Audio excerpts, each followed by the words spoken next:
Once upon a time, there lived a very lazy bear who had lots of money and lots of land. His father had been a hard worker and a smart business bear, and he had given all of his wealth to his son. But all Bear wanted to do was sleep. Not far down the road lived a hare. Although Hare was clever, he sometimes got into trouble. He had once owned land too, but now he had nothing. He had lost a risky bet with a tortoise and had sold all of his land to Bear to pay off the debt. Hare and his family were in a very bad shape. "The children are so hungry, Father Hare. We must think of something," Mrs. Hare cried one day. So Hare and Mrs. Hare put their heads together and cooked up a plan. The next day, Hare hopped down the road to Bear's house. Bear, of course, was asleep. "Hello, Bear. Wake up. It's your neighbor Hare. And I have an idea." Bear opened one eye and grunted. "We can be business partners," Hare said. "All we need is this field right here in front of your house. I'll do the hard work of planting and harvesting, and we can split the profit right down the middle." "Yes, sir, Bear. We're in this together. I'll work and you sleep." "Huh," said Bear. "So what will it be, Bear?" asked Hare. "The top half or the bottom half? It's up to you. Tops or bottoms?" Let's see," Bear said with a yawn. "I'll take the top half here. Right, tops." Hare smiled. "It's a done deal, Bear." So Bear went back to sleep, and Hare and his family went to work. Hare planted, Mrs. Hare watered, and everyone weeded. Bear slept as the crops grew. When it was time for the harvest, Hare called out, "Wake up, Bear! You get the tops and I get the bottoms." Hare and his family dug up the carrots, the radishes, and the beets.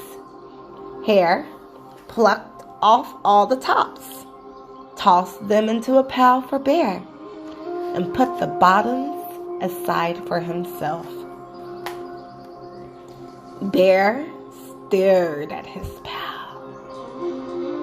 "But Hare, all the best parts are in your half." "You chose the tops, Bear," Hare said.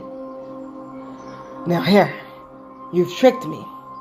You plant this field again, and this season I want the bottoms." Hare agreed. "It's a done deal, Bear." So Bear went back to sleep, and Hare and his family went to work. They planted, watered, and weeded. Bear slept as the crops grew. When it was time for the harvest, Hare called out, "Wake up, Bear! You get the bottoms and I get the tops." Hare and his family gathered up the lettuce, the broccoli, and the celery. Hare pulled off the bottoms for Bear and put the tops in his own pail. Bear looked at his pal and scowled. Hare, you cheated me again. But Bear, Hare said, you wanted the bottoms this time. Bear growled. You plant this field again, Hare. You tricked me twice, and you owe me one season of both tops and bottoms. You're right, poor old Bear, sighed Hare. It's only fair that you get both tops and bottoms this time. It's a done deal, Bear. So, Bear went back to sleep, and Hare and his family went to work. They planted, watered, and weeded.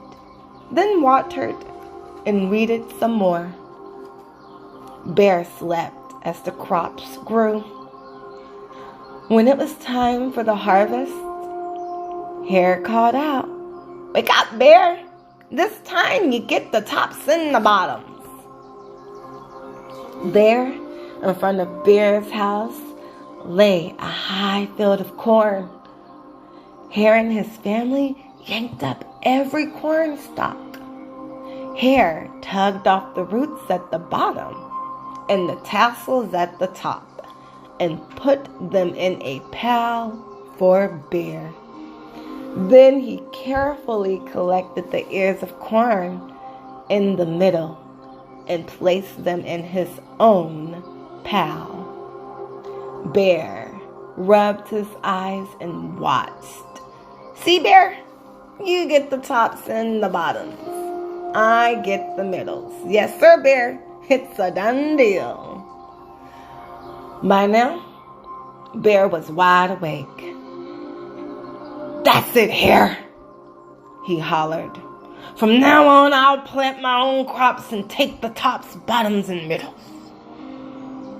Hare and his family scooped up the corn and hopped down the road toward home.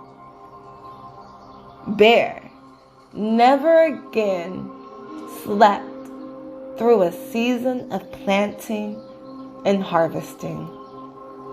Hare brought back his land with the profit from the crops, and he and Mrs. Hare opened a vegetable stand. And although Hare and Bear learned to live happily as neighbors, they never became business partners again. This was Tops and Bottoms, adapted and illustrated by Janet Stevens, read to you by Learning How to Blossom. A copy